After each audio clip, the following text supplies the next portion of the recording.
Hello everyone, welcome to my channel.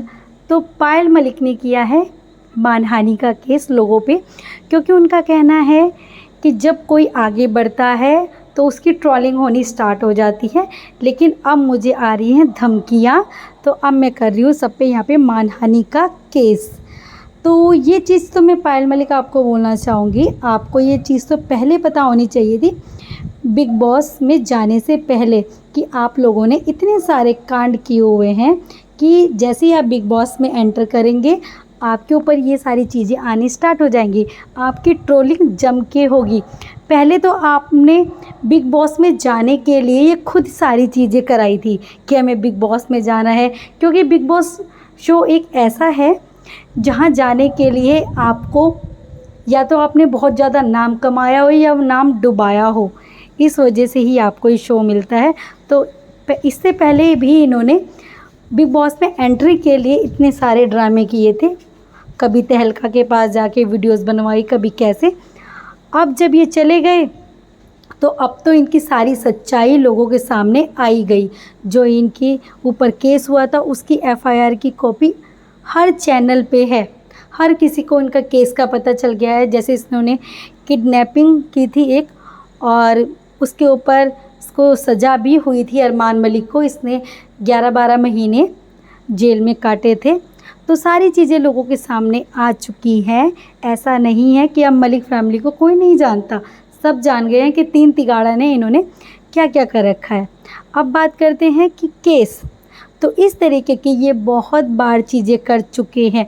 एक Pakistani vlogger थी, वो लोग अपनी लाइव चलाते थे और उनका यही काम था कि भाई आप दो दो बीवियाँ कैसे रख सकते हैं हिंदू धर्म में होते हुए एक साथ, वो भी एक छत के नीचे, आप ऐसा कैसे कर सकते हैं। तो लाइव जब इन्होंने सुनी लाइव, तभी आके इन्होंने एक्सेप्ट किया था, क्योंकि उस पाकिस्तानी व्लॉगर ने ही इनके राज खोले थे कि अरमान मलिक की एक पहले भी शादी हो चुकी थी। इससे पहले इनके किसी भी इंटरव्यू में सुमित्रा जो इनकी फ़र्स्ट वाइफ थी उसका कहीं भी इन लोगों ने जिक्र नहीं किया था, कहीं भी उस लेडी का जिक्र नहीं किया गया था कि इससे पहले भी कोई शादी हो चुकी थी। उस व्लॉगर ने ही इनके बारे में बताया था कि पहले इसकी एक शादी हो चुकी है, उससे डाइवोर्स हो चुका है और उसके 2 बच्चे भी थे, अरमान मलिक के मतलब बच्चे हैं। तब इन्होंने आके एक्सेप्ट किया था कि हाँ इनकी बचपन में शादी हो गई थी। और उस लाइव में कुछ लोगों का भाई गुस्सा निकलता था कि हाँ ये समाज को गलत मैसेज दे रहा है, इस तरीके से 2-2 बीवियाँ रख के आगे आने वाले लोगों को गलत मैसेज मिल रहा है। तब भी इन्होंने जाके यही किया था कि हमको तो धमकियाँ मिल रही हैं, पाकिस्तान से हमें धमकियाँ आ रही हैं, अब मैं केस करूँगी। इन्होंने इनफैक्ट एक लॉयर है उनको भी लाके बिठा दिया था, उसके साथ ही इंस्टाग्राम पे लाइव आते थे, बताते थे कि हमें धमकियाँ मिल रही हैं, अब लोगों को यहाँ बुला के उन्हें जूते चटवाएंगे, ये करेंगे वो करेंगे।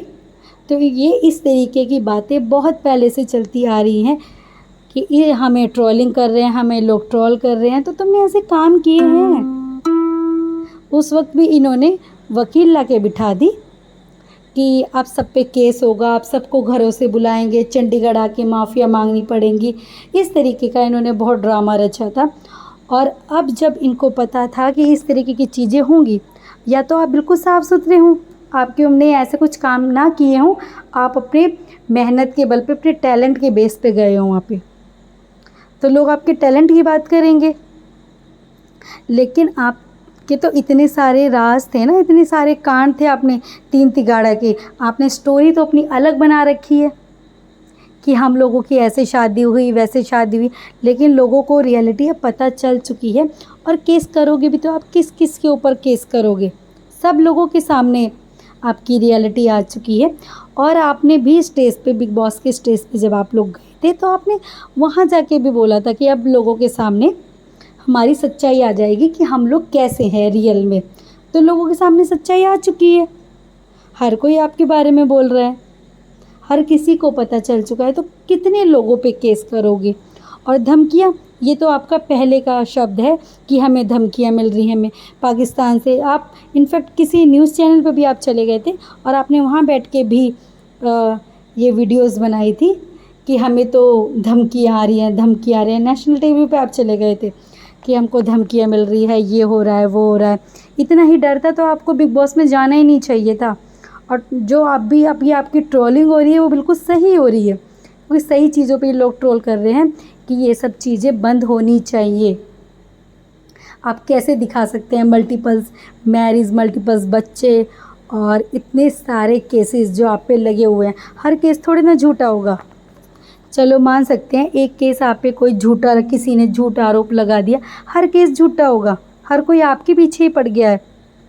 आप लोगों के पैसे लेके खा लेते हो तो हर कोई मतलब झूठ बोल रहा है। और ये जो 3 की जोड़ी है यही सच्ची है, बस एक ये लोगों को यही सिखा रहे हैं। अरे अब लोगों को जो इन्फ्लुएंसर होते हैं वो इन्फ्लुएंस करते हैं अपनी अच्छी चीज़ों से। लोग उन्हें देख के सीखते हैं कि हाँ अच्छा ऐसा लाइफस्टाइल हमें भी रखना है, ऐसे हमें सब कुछ इन्फ्लुएंस होते हैं। आप क्या इन्फ्लुएंस कर रहे हो कि मल्टीपल्स मैरिज करो, आप कोई भी गलत काम करो और फिर आप फेम पाके बिग बॉस तक जा सकते हो। इसी तरीके से एक और जो आ चुके हैं, एक किसी और बंदे ने इसी तरीके से ऐसा काम करके अपना यूट्यूब पे चैनल खोल लिया। अरे आपको ये सब कुछ करना है तो गंदगी अपने घर में रखो ना। आप ये समाज को क्यों दिखा रहे हो अपने चैनल बना बना के। एक और बंदा है, उसने भी अपना इस तरीके का चैनल बनाया है और उसने भी अपनी अलग सी स्टोरी रख दी है कि मेरी तो इस वजह से शादी हुई, 2 वाइफ है उसकी भी। तो आगे आने वाली जनरेशन क्या करेगी? वो अपने पढ़ाई लिखाई में ध्यान नहीं देंगे लोग, क्योंकि ये अरमान मलिक भी थोड़ा कोई पढ़ा लिखा थोड़ी है। इन लोग यही सोचेंगे कि बस हमें कैमरा उठाना है, 2-2 शादी करनी है और व्लॉगिंग करनी है, उसके बाद हम लोगों को भी कोई बड़ा शो मिल जाएगा। तो किस किस पे केस करोगे? गलती तो तुम लोगों की है ना, लोगों को तुम पे केस करना चाहिए। और धमकी वाली बात वो तो लोग जानते हैं, अभी भी आपके चैनल पे होगी वो चीज़ कि हमें धमकियाँ मिल रही हैं, धमकियाँ मिल रही हैं। तब भी शायद कोई केस नहीं हुआ था। और अब किस किस पे केस किया है? वीडियो अच्छी लगी हो तो लाइक, शेयर एंड सब्सक्राइब ज़रूर कीजिएगा। Thank you so much.